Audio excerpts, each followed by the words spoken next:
tous, c'est Clément. Aujourd'hui, en ce samedi 26 avril, les funérailles du pape François ont eu lieu ce matin, place Saint-Pierre au Vatican, dès 10 h. Et oui, je ne vous apprends pas que le pape François est malheureusement décédé en début de semaine, ce lundi 21 avril, à 7h35 précisément, à la suite d'un AVC. Le pape François qui est mort à l'âge de 88 ans, après un pontificat de 12 ans, c'était un pape très apprécié et connu particulièrement pour son humour. Alors oui, effectivement, comme je l'ai dit, les funérailles du pape ont donc eu lieu ce matin dès 10 h, place Saint-Pierre, au Vatican. Alors c'était un événement d'une très grande ampleur, on compte un peu plus de 450 000 fidèles et autres qui ont assisté aux funérailles du pape François.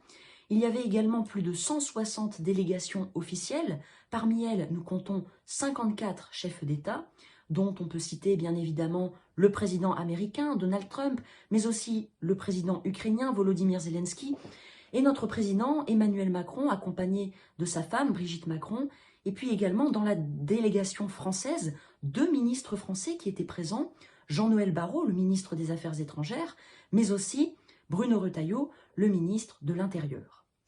Il y avait, pour encadrer l'événement, un dispositif de sécurité nécessaire assez important.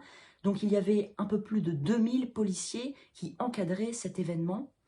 Il y a eu également, bien évidemment, une messe d'environ 1h30 qui a été présidée par le doyen des cardinaux à l'âge de 91 ans. C'est un cardinal italien, il s'appelle Giovanni Battista Re, et il a donc été choisi pour présider la messe des funérailles du pape François.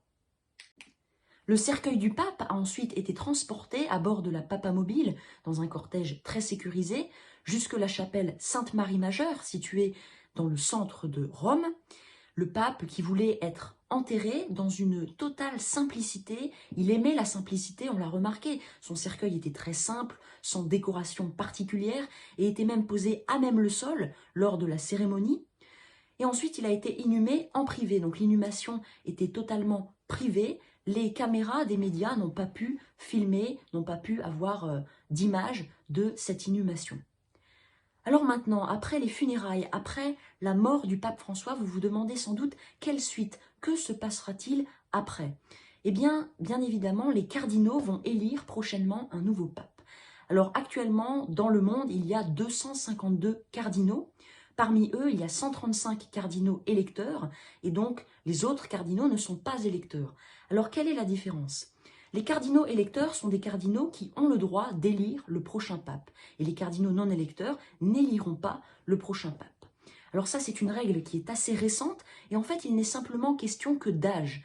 Donc en fait, tous les cardinaux qui ont 80 ans et plus n'ont plus le droit d'élire un nouveau pape. Et donc les cardinaux qui ont moins de 80 ans sont des cardinaux électeurs, donc il y en a 135 qui peuvent donc élire le prochain pape. Ils se réuniront donc en conclave dans la chapelle Sixtine, donc tous ensemble ils parleront, ils débattront pour élire un nouveau pape, et la tradition est toujours la même, si de la fumée blanche sort de la chapelle Sixtine, cela veut dire qu'un nouveau pape est proclamé.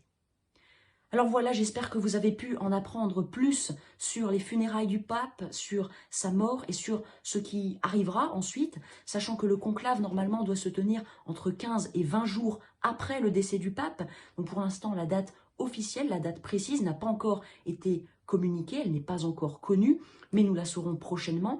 En tout cas, c'est obligatoirement entre 15 et 20 jours après le décès du pape.